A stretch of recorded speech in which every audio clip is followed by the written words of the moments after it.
ചെങ്ങന്നൂർ പാണ്ടനാട് പഞ്ചായത്ത് ഭരണം വീണ്ടും കോൺഗ്രസിന്. 13ാം വാർഡായ ഇല്ലിമലയിലെ ജനപ്രതിനിധിയായ കോൺഗ്രസിലെ അമ്മാളുക്കുട്ടി സണ്ണിയാണ് പുതിയ പ്രസിഡന്റ്. ചെങ്ങന്നൂർ പാണ്ടനാട് പഞ്ചായത്ത് ഭരണം വീണ്ടും കോൺഗ്രസിന് ലഭിച്ചു. നിലവിലെ പ്രസിഡന്റ് CPM-ലെ ജെയിൻ ജിനു ജേക്കബ് കഴിഞ്ഞ ദിവസം രാജിവെച്ചിരുന്നു. 3ാം വാർഡായ മാടവന വാർഡിലെ പ്രതിനിധിയാണിവർ. 13ാം വാർഡായ ഇല്ലിമയിലെ ജനപ്രതിനിധിയായ കോൺഗ്രസിലെ അമ്മാളുക്കുട്ടി സണ്ണിയാണ് പുതിയ പ്രസിഡന്റ്. ചുമതല ഏറ്റെടുക്കൽ അടുത്ത ദിവസങ്ങളിൽ നടക്കും. BJP 5, CPM 5, കോൺഗ്രസ് 3 എന്നിങ്ങനെയാണ് കക്ഷിനില.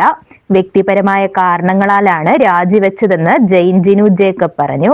പാണ്ടനാട് ഗ്രാമപഞ്ചായത്ത് പ്രസിഡന്റ് സ്ഥാനം ഞാൻ എൻ്റെ ചില വ്യക്തിപരമായിട്ടുള്ള കാര്യങ്ങളാലാണ് രാജിവെച്ചിരിക്കുന്നത്. അല്ലാതെ അതിനകത്ത് പാർട്ടിയുടെയോ മറ്റ് യാതൊരു തരത്തിലുള്ള ഇടപെടലും ഉണ്ടായിട്ടില്ല. പാണ്ടനാട് പഞ്ചായത്തിൽ മുൻകാലങ്ങളെ അപേക്ഷിച്ച് മികച്ച രീതിയിലുള്ള ഭരണനിർവഹണം ഉറപ്പാക്കാനും വികസന പ്രവർത്തനങ്ങൾ നടപ്പാക്കാൻ സാധിച്ചെന്നും അവർ കൂട്ടിച്ചേർത്തു. News bureau, Chengannur.